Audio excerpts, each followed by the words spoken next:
When I called to ask when the wedding was, Madison's voice was flat, almost dismissive. "We already got married, Mom. We only invited people who really matter. Just send the beach house keys and stop being so dramatic." I smiled, hung up, and for a moment the years of love, trust, and daily chatter between us seemed to vanish in a single sentence. 3 days later, I left a wedding gift at their door that made her husband scream nonstop. But this story didn't start with a phone call or a wedding. It started 2 years ago, when my daughter Madison brought home Trevor for the first time. I'm Carol, 65 years old, and until 3 days ago, I thought I knew my daughter. We used to talk every day. She'd call during lunch breaks, we'd gossip about work, binge watch, the latest Netflix shows, laugh over her dating disasters. When Madison met Trevor, I was genuinely happy for her. She deserved someone who appreciated her brilliant mind, her kind heart.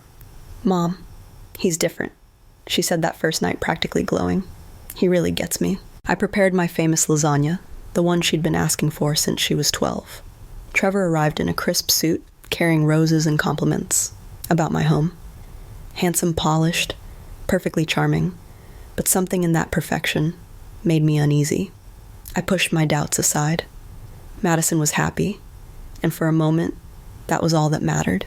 During dinner, Trevor asked thoughtful questions about my nursing career, complimented the lasagna, helped clear the table, even offered to do the dishes. Perfect gentleman, I thought, but too perfect. He hugged me goodbye and whispered, "Your mother raised an amazing daughter. You must be so proud." I was proud. Madison had a successful marketing career, owned her own condo, and had never relied on anyone for anything. She was independent, strong-willed, confident, the very traits I'd nurtured in her. Yet that night, a small nagging doubt settled in. The way Trevor spoke about Madison felt like she was a prize he had won, and he mentioned my beachfront property multiple times during dinner. Over the following months, I watched Trevor slowly insert himself into every aspect of Madison's life. He had opinions about her friends, her job, even her relationship with me. Our daily calls became weekly, then monthly, then almost non-existent. "Trevor thinks you should focus more on our relationship," Madison explained when I asked why she seemed distant. She was trying to justify it to make me believe I was being overprotective, but I couldn't shake the feeling that something was off. The first clear warning came when I learned about Madison's engagement on Facebook. A photo of her left hand adorned with a massive diamond ring captioned, "He asked." I said yes. "Can't wait to start our forever together." 53 likes, countless congratulatory comments, none asking where I was. My coffee sat cold as I stared at the screen, stunned. I called her immediately. Her voice was breathless with excitement. "Oh, Mom, I'm so sorry. It just happened last night." Trevor surprised me at our favorite restaurant, and then we called his parents. We're planning an engagement party at their country club, small, just immediate family and a few friends. I forced warmth into my voice, congratulating her. "When's the party?" I asked cautiously. A pause. "Next Saturday," she said. "But it's really just for Trevor's family. He wants to respect their traditions." That chill settled over me again. Not important enough to be included, not enough to even merit a conversation about our shared history. Every suggestion I made, every attempt to help or ask questions about the wedding, was brushed aside. The beach house, our family beach house, the place of so many summers together, was suddenly considered irrelevant. Trevor wanted something elegant, sophisticated, far from the warm, sandy traditions Madison and I had dreamed about. 3 months ago, the conversation that changed everything began. Madison told me Trevor believed she was overly dependent on me, that our relationship would threaten their marriage. He suggested establishing boundaries, less frequent contact, and even spending holidays with his family instead of ours. My own daughter, whom I had raised to be strong and independent, seemed on the brink of being isolated from her mother's love under the guise of care. "What about the beach house?" I asked cautiously. Trevor wanted them to have a space truly theirs, free from the shadow of my presence. 15 years of family memories, suddenly considered a threat to a manipulative man's comfort. I ended that conversation with polite promises to respect their wishes, but inside a plan was already forming. Something about Trevor's charm reminded me painfully of Madison's father, Robert, who had abandoned us when she was 8. This man preyed on strong, independent women, convinced them that the people who loved them were the problem, and isolated them from support systems. I knew Trevor's type, and I knew I had to protect my daughter even if she didn't realize it yet. I began research, quietly contacting friends, searching public records, and piecing together a troubling pattern.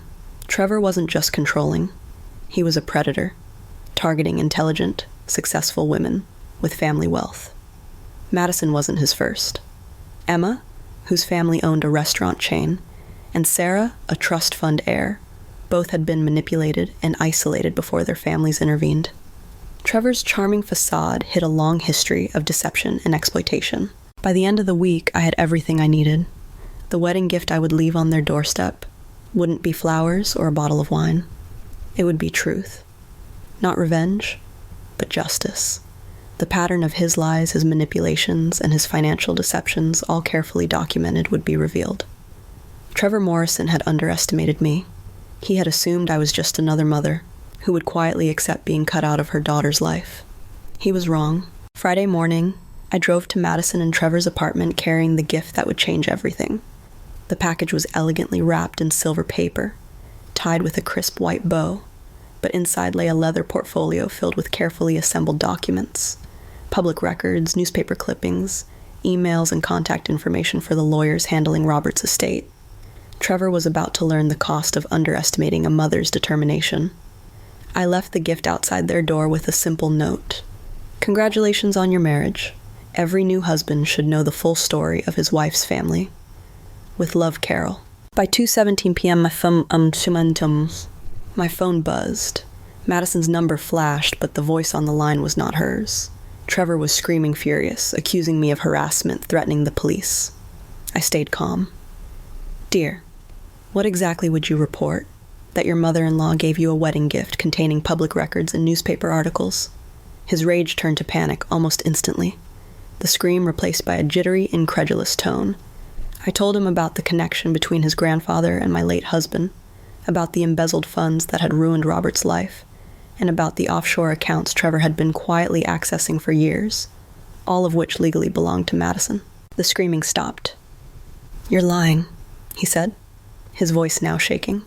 I let the silence stretch and then gently reminded him of the law firm contact I had included, the same firm that had handled Robert's estate.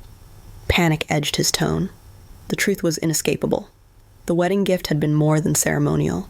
It was a mirror reflecting his own misdeeds. Madison's voice quivered in the background, asking questions, piecing together the story.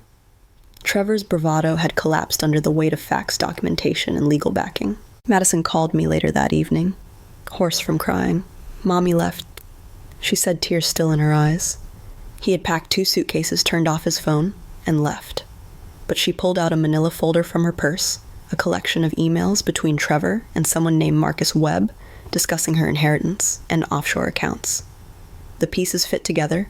Trevor had planned this for years, targeting women like Madison, researching their family history, isolating them, and marrying them for financial gain. Emma Chen and Sarah Walsh had been his previous victims, and he had attempted the same manipulations with Madison. We spent the evening reviewing everything, a mother-daughter team reconstructing the story of a predator whose calculations had failed. Madison's rage was palpable, but so was her clarity. She understood that Trevor had manipulated her, but now she had the evidence, the support of law enforcement, and the strength she had always possessed. I reminded her that intelligence and strength often make one a target, not a weakness, and that the real power came from acting with knowledge and precision. The following week, Madison contacted Patricia Winters, the attorney handling Robert's estate. The news was even better than anticipated. Not only was Madison entitled to the stolen funds, but Trevor's recent access to the accounts reset the statute of limitations, making him legally liable for conspiracy and money laundering.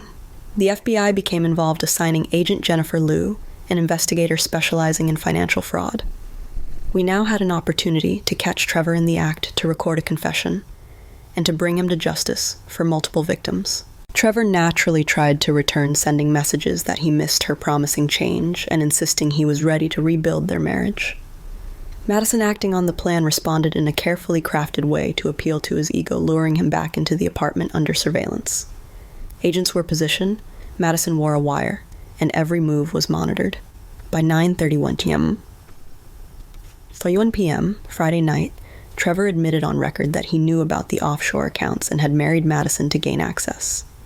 The FBI moved in, immediately ending his predatory schemes. I poured myself a glass of wine, feeling the weight of months of planning and worry lift. The story went public by Monday morning. Local man arrested in multi-state financial fraud scheme. Trevor's mugshot stared back at the world, a charming man undone by the truth and by women he underestimated. Madison called me that afternoon, relieved lighter, finally able to breathe. Agent Lou confirmed formal charges: conspiracy, money laundering, fraud, and a new charge of criminal marriage fraud with intent to commit grand larceny. Bail was set at $500,000, accounts frozen, and Trevor stripped of access to ill-gotten wealth. For the first time in 2 years, I saw the fierce, determined woman I had raised. Madison had faced manipulation, isolation, and betrayal. Yet she emerged stronger, armed with evidence, allies, and legal authority. She understood her worth, her right to reclaim what had been stolen, and the importance of protecting other women from predators, like Trevor. We began to rebuild what had been fractured, sharing stories, photos, and memories. The beach house, once a point of contention, became a symbol of resilience and family unity. Even as justice unfolded, Madison found time for reflection and planning. She would someday have the wedding she deserved, one that honored family love and the traditions we had cherished. The experience left her wiser, more vigilant, and unafraid to stand up against manipulation. And I, watching my daughter reclaim her life, felt an overwhelming sense of pride and relief. The trial began 6 weeks later, and I sat in the gallery each day, watching Madison transform fear into strength. She testified with poise, recalling her isolation, Trevor's manipulation, and the subtle ways he had convinced her to doubt her own instincts. The prosecution laid out a meticulous case, supported by emails, bank records, and the testimony of Agent Lou. Madison was not just fighting for herself, she was speaking for every woman Trevor had ever targeted, for Emma and Sarah, and for anyone who had been deceived by his charm. Emma Chen testified first, confidently recounting how Trevor had isolated her, convinced her to give him access to her family's assets, and attempted to manipulate her into leaving her support system. Sarah Walsh followed her voice, trembling at first, then growing stronger as she described the same pattern: charm, isolation, financial exploitation. Their courage gave Madison strength.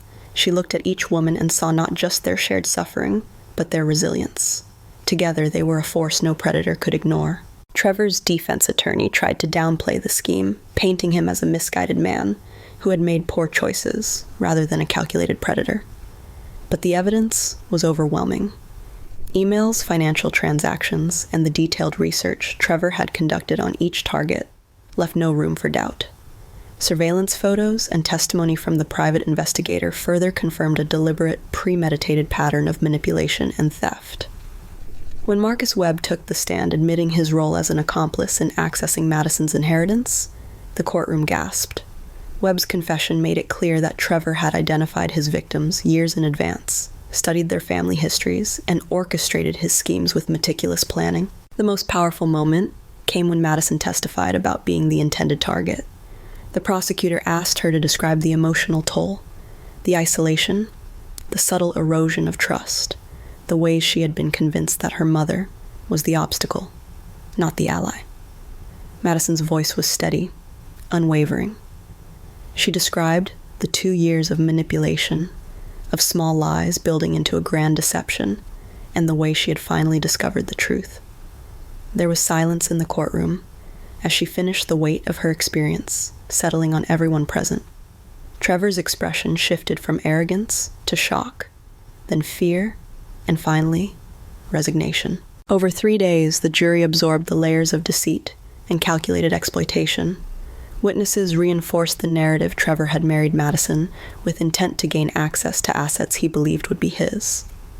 The defense's attempts to portray him as innocent fell apart under the consistency and clarity of the testimony. Madison had presented facts with calm precision, never allowing emotion to cloud the truth, turning what could have been a story of victimhood into one of empowerment. When the jury deliberated, it took less than 3 hours. Guilty on all counts: conspiracy, money laundering, fraud, and criminal marriage fraud with intent to commit grand larceny. The judge sentenced Trevor to 12 years in federal prison and ordered full restitution to all victims totaling over $8 million, including damages and interest. The financial impact, while significant, paled in comparison to the psychological victory of justice served. Trevor would emerge from prison stripped of both wealth and influence, exposed as the manipulative predator he truly was. After the sentencing, we gathered outside the courthouse. Madison, Emma, Sarah Agent Lou and I stood together. The media pressed for interviews, but we declined. This wasn't about fame or revenge. It was about accountability, empowerment, and closure. Emma hugged Madison tightly, gratitude evident in her eyes. Sarah squeezed my hand, acknowledging the role I had played in helping protect my daughter and stop a predator. Agent Lowe gave us each her card emphasizing the importance of cooperation and courage. We had helped dismantle a scheme that could have ensnared dozens more unsuspecting women.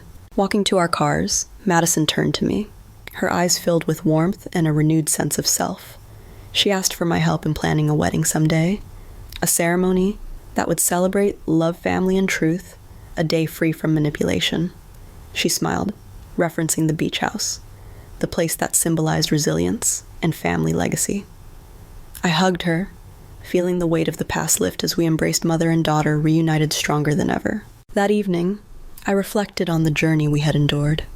Madison had been temporarily lost, deceived by a master manipulator who preyed on her intelligence, independence, and kindness. But the qualities that made her a target also fueled her comeback. Together, we had unraveled the lies, reclaimed what was stolen, and ensured that Trevor could never harm another woman. His miscalculations underestimating the bond between mother and daughter, the power of truth, and the resilience of a strong woman, had led to his downfall. The story left a lasting impression, not just on Trevor and his victims, but on everyone who witnessed the case. It was a testament to the strength of women, the importance of vigilance, and the unbreakable bond of family. And as I sat in the quiet of my home watching the sun dip behind the horizon, I realized that some gifts like the truth truly do keep on giving, and their impact can never be undone. In the weeks that followed, life slowly began to settle into a new rhythm. Madison spent more time at the beach house reconnecting with memories that had once been threatened by Trevor's deceit. We walked along the shoreline barefoot in the sand, letting the waves wash away the weight of the past. For the first time in 2 years, I felt the bond between us restored stronger than it had ever been. Madison laughed freely again, the sound carrying across the dunes like it had when she was a child. There was an innocence returning to her eyes, tempered now by the wisdom of someone who had survived manipulation and emerged unbroken. We also began working with Emma and Sarah to support other women who might fall prey to similar schemes. It was empowering to share our story, to provide practical advice about recognizing red flags in relationships, and to emphasize the importance of trusting instincts. I could see Madison's confidence returning not just as a daughter, but as a mentor and advocate. She had transformed from a victim into a leader, guiding others through a landscape treacherous with charm and deceit. Her intelligence, once targeted by a predator, became her greatest weapon in protecting herself and others. One afternoon, Madison and I sat on the porch overlooking the Atlantic, sipping iced tea and discussing a wedding that was no longer dictated by fear or manipulation. She spoke animatedly about the ceremony she had always dreamed of, fairy lights strung between the dunes, barefoot vows and laughter echoing across the sand. I reminded her of the countless summer evenings we had spent together planning weddings in our imaginations, and she smiled, the light of joy reflecting in her eyes. We decided that when she remarried, if she chose to the celebration, would honor family trust and transparency, not wealth or appearances. Even as the legal dust settled, the media coverage continued. News outlets reported on Trevor's arrest and conviction, highlighting the systemic nature of his schemes. But most importantly, the coverage celebrated the courage of his victims and the resilience of the women who refused to be silenced. Friends and neighbors reached out to offer congratulations and support. And I realized that the community's acknowledgement of Madison's strength helped heal the wounds that had festered during her 2 years of isolation. The collective response reinforced a lesson I had always known: when people unite in truth and justice, even the most calculated deception cannot prevail. The beach house, once a symbol of contention, became a place of restoration and connection. Madison hosted small gatherings with friends who had been sidelined during her engagement and wedding, celebrating not just her future, but the reclamation of her life. I spent mornings gardening and afternoons cooking with her, sharing meals that were once a source of comfort, but had become a rare treat amid Trevor's intrusion. The ordinary moments so often overlooked felt extraordinary, now filled with gratitude and presence. Madison's laughter filled the halls, and for the first time in a long time, the house felt alive with family and love, rather than tension and secrecy. One evening, we received a call from Agent Lowe. She shared that Trevor's accomplices had been apprehended, and ongoing investigations suggested that additional victims might come forward. Madison listened intently, proud and resolved. She understood the importance of closing the circle, ensuring that Trevor's network could not harm anyone else. Her determination was inspiring, a reflection of the fierce resilience that had carried her through every obstacle. I marveled at her courage, realizing that the daughter I thought I had lost had returned stronger and wiser than ever. As the weeks turned into months, our relationship flourished. We rebuilt the mother-daughter connection that Trevor had tried to sever, not with grand gestures, but through shared experiences and honest communication. Madison confided in me freely, and I offered guidance when she sought it, respecting her autonomy, while reminding her that love and family were allies, not threats. The lessons she learned from Trevor's deception were hard-earned, but invaluable, shaping her approach to relationships and trust. She now understood the difference between charm and genuine care, between manipulation and affection, and she carried that knowledge with quiet confidence. Through it all, I reflected on the power of vigilance, patience, and truth. The story of Trevor Morrison could have been one of lasting damage, of a predator succeeding in silencing and controlling his victims. Instead, it became a story of resilience, justice, and reclamation. Madison's bravery, combined with careful planning, the guidance of experts, and the unwavering support of family, had transformed what could have been a tragedy into a triumph. Together, we had ensured that deceit would not prevail, and that the bonds of family, when nurtured, could withstand even the most calculated attempts at manipulation. As we watched the sunset from the porch, Madison leaned her head against my shoulder, and I felt a deep sense of peace. The past 2 years had tested us in ways we never imagined, but they had also revealed our strength, our love, and our capacity to protect what truly mattered. The predator had been stopped, the inheritance secured, and most importantly, a daughter and mother had found their way back to each other. In the quiet of the evening, I realized that true power does not lie in wealth or manipulation, but in courage, truth, and the unbreakable bonds of love. The day Madison finally decided to plan her real wedding, it felt like reclaiming a piece of herself. We spent hours brainstorming ideas, sketching plans in notebooks, and laughing over minor disagreements about colors and flowers. Every decision reflected her true vision, free from Trevor's manipulations or the pressure to impress anyone but ourselves. It was an intimate act of reclamation, choosing joy, authenticity, and family over false charm and deceit. For the first time in years, I saw her radiate pure happiness, unfiltered by fear or manipulation. The beach house became the heart of these plans. We strung fairy lights across the dunes and set up delicate floral arrangements, recreating the summers of her childhood she had once imagined for her own wedding. Friends and family, including Emma and Sarah, joined us, celebrating not just Madison's love story, but her survival and courage. The sense of community, the laughter and conversations mingling with the ocean breeze, reminded me that the simplest moments often carry the greatest significance. This wedding was about connection, healing, and authenticity. Every detail honored the truth that love thrives not in secrecy or manipulation, but in transparency, trust, and care. Throughout the planning process, Madison often paused to reflect on the past. Her voice calm but firm, she spoke about Trevor's calculated methods, how he had studied vulnerabilities, and how nearly everyone had fallen into his web before discovering the truth. Yet, what stood out was not bitterness, but determination, and understanding that power lies in knowledge, preparation, and resilience. She wanted to share this insight with others, ensuring that no one else would endure the pain she and the other women had experienced. Her journey had transformed her from a target into a teacher, and I was proud to witness her strength. The wedding itself was everything she had dreamed of, and more. Barefoot in the sand, under the gentle glow of fairy lights, she exchanged vows with a partner who had genuinely earned her trust and respect. Someone who valued family and integrity over convenience or appearances. I watched her, with tears in my eyes, feeling the full weight of the journey we had endured together. The ceremony was intimate yet powerful. an affirmation of love that had been tested and emerged unbroken. Friends cheered, laughter and tears mingled, and the ocean waves provided a serene soundtrack to the beginning of a new chapter. In the weeks after the wedding, Madison fully embraced her independence, while maintaining the closeness of our mother-daughter bond. We continued working with Emma Sarah and Agent Lou to raise awareness about manipulative individuals targeting successful women.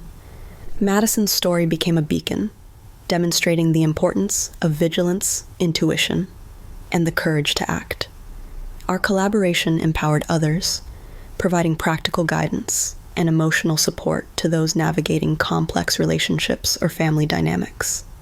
The knowledge that our efforts could prevent further harm filled us both with pride and purpose. Reflecting on the entire ordeal, I realized that the most significant victory had never been financial or legal. It was the reclamation of trust, self-respect, and family bonds.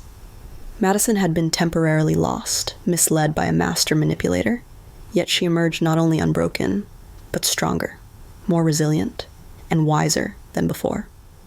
Trevor's intricate schemes had failed because they underestimated the power of truth, love, and the support of a family, unwilling to be silenced or isolated. The predator had become the prey, and justice had been served not just through the law, but through the courage and intelligence of those he sought to deceive. The lessons we learned extended beyond the courtroom and the legal documents. They reminded us of the importance of paying attention to patterns, trusting our instincts, and standing firmly in our values. Madison learned to distinguish genuine affection from calculated charm, to value honesty over appearances, and to recognize that true love does not isolate or manipulate, but supports and uplifts. For me, it reinforced the belief that a mother's intuition, honed by years of care and observation, can never be dismissed, even when the world suggests otherwise. As I watched Madison playfully rearranging beach chairs in preparation for a celebratory family dinner, I felt a profound sense of closure and hope. We had endured deception, heartbreak, and manipulation, yet emerged united stronger and more aware. The predator had been stopped, the inheritance secured, and most importantly, a mother and daughter had rediscovered the bond that had been tested, but never broken. Our story was a testament to resilience, the power of truth, and the unyielding strength of love. If there's one lesson to carry away from this journey, it's that courage, vigilance, and the willingness to act are more powerful than charm, deception, or greed. Even when the world seems manipulated by others' agendas, standing firm in truth and nurturing the bonds that matter most will always prevail. Madison and I had learned that together love, intelligence, and justice could not only survive but thrive. Thank you for listening. If you were inspired by our story, please like, share, and subscribe for more real-life accounts of courage and resilience. Share your thoughts in the comments below.